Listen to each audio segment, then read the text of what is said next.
Ipagpapatuloy na ng election officers ng Bulacan ang pagsusuri sa mga lagda sa recall petition na isinampa laban kay Bulacan Governor Wilhelmino C. Alvarado.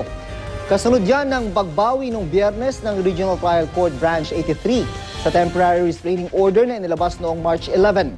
Sa kabila nito, pinagpapaliwanag ng korte ang election officers kung bakit hindi sila dapat sampahan ng indirect contempt.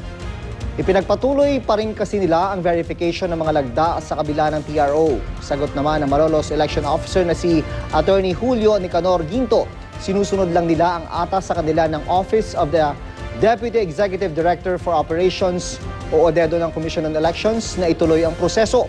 Gayunman, kusang itinigil ng election officers sa Bulacan ang verification process. Proceedings nitong Huwebes, giit naman ng kampo ni Alvarado, illegal pa rin ang gagawing pagsusuri sa mga lagdang nasa petisyon kahit wala ng TRO ang korte para rito. Hindi raw kasi nasunod ang due process at nalabag umano ang panuntunan sa recall proceedings.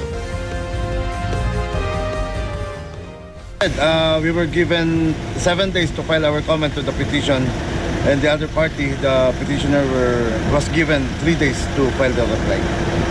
Tama ba yung ginawa nilang recall petition na nilabag nila yung COMELEC Resolution number 7505?